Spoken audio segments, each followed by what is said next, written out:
Selon les données du gouvernement du Canada, le taux de chômage est plus élevé chez les anglophones que chez les francophones du Québec. Pour remédier à la situation, le gouvernement fédéral a annoncé vendredi matin qu'il investira 7 millions de dollars au cours des 5 prochaines années dans le projet Guide de l'Association des Townshapers, ici dans les cantons de l'Est. So is our guidance. Follow the guide. Le programme Guide n'est pas juste un site web. C'est vraiment des services qu'on va offrir dans la région, à ce moment, dans 6 bureaux dans toute l'Estrie.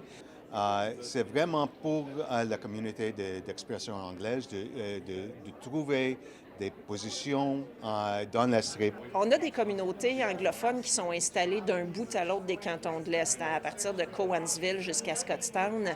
Oui, il y a une communauté anglophone à Sherbrooke, mais il y en a un peu partout. Et je dirais que puis c'est la même chose qu'on soit anglophone ou francophone. Quand on est dans une ruralité, les services parfois sont plus difficiles à obtenir et il faut se déplacer vers les gens. Et c'est exactement un exemple de ça. Donc, avec cette initiative-là, on va rencontrer les gens là où ils sont, là où parfois il n'y a pas de service. On trouve qu'il y a des écarts, en fait, avec l'employabilité, avec la communauté qui est de l'expression anglaise. Donc là, on veut vraiment appuyer parce qu'on voit très bien que c'est une opportunité économique. On veut que tout le monde participe à leur capacité. Ça va faire croître l'économie et ça va faire croître la province et le pays aussi. Souvent, ça prend du réseautage, ça prend un coup de main pour faire un CV, il faut connaître la bonne personne, reconnaître ses propres capacités aussi. Parfois, on a plein de talents et parce que c'est les nôtres, on ne les voit pas.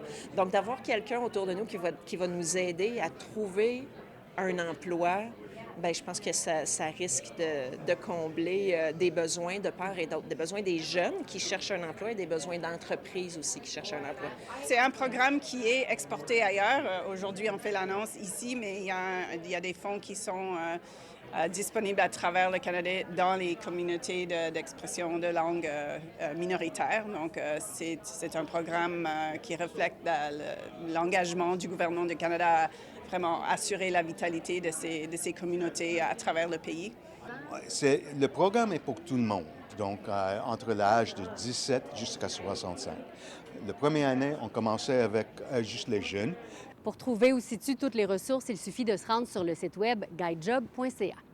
À Sherbrooke, Fanny Lachance-Paquette pour Nouveau Info.